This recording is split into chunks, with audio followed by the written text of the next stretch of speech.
The case of Gary Ridgway. Gary Ridgway was a notorious American serial killer who was active in the 1980s and 1990s. His crimes were predominantly committed in the state of Washington, primarily targeting vulnerable women, many of whom were involved in prostitution. Ridgway was born on February 18, 1949, in Salt Lake City, Utah, and had a troubled upbringing. His childhood was marred by a strained relationship with his parents and a fascination with sex workers. Ridgway's killing spree began in the early 1980s and continued for nearly 2 decades. He would often pick up sex workers or runaways, strangle them to death, and dump their bodies in remote wooded areas, primarily around the Green River near Seattle. The sheer number of victims earned him the moniker Green River Killer. Estimates suggest that he may have been responsible for the deaths of over 70 women, although he was initially convicted of 49 murders. The investigation into Ridgway's crimes was one of the largest and most complex in U.S. history. Law enforcement agencies formed a task force known as the Green River Killer Task Force to tackle the case. Despite their efforts, the investigation faced numerous challenges, including the lack of evidence and the difficulty of identifying the victims. The victims were often individuals who were living on the margins of society, making it harder to gather information about their whereabouts and activities.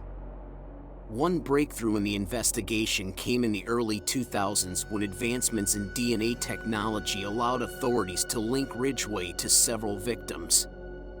In 2001, Ridgway was arrested after his DNA was found to match evidence from a number of crime scenes. In a deal to avoid the death penalty, he agreed to cooperate with investigators and provide information about his victims in exchange for a life sentence without parole. Ridgway's trial began in 2003, and it was a media sensation. The prosecution presented a vast amount of evidence, including DNA, forensic analysis, and testimony from surviving victims. The trial painted a chilling picture of Ridgway's modus operandi and the extent of his crimes. It also revealed his disturbing behavior, such as returning to the crime scenes to have sexual intercourse with the bodies of his victims. Throughout the trial, Ridgway showed little remorse for his actions. He would often appear emotionless and detached. The courtroom was filled with the grief-stricken families of the victims, who sought justice for their loved ones. The trial lasted several months, and in December 2003, Gary Ridgway pleaded guilty to 48 counts of murder.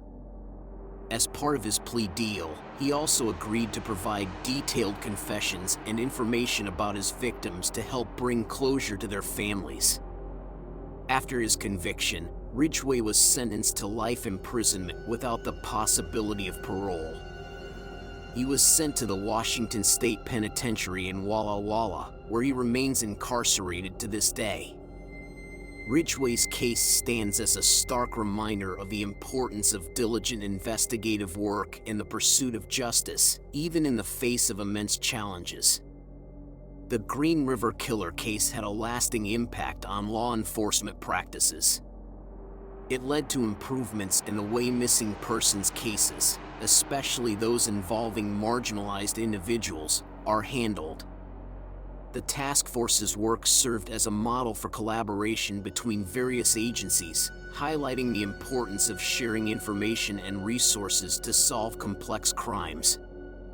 In conclusion, Gary Ridgway's life, crimes, prosecution, investigation, trial, and conviction form a harrowing chapter in American criminal history. His brutal acts and the scale of his crimes. We hope you enjoyed this case overview, presented by the Emmy Award-winning Crimesonics. Be sure to give us a like, leave a comment, and subscribe for more content just like this.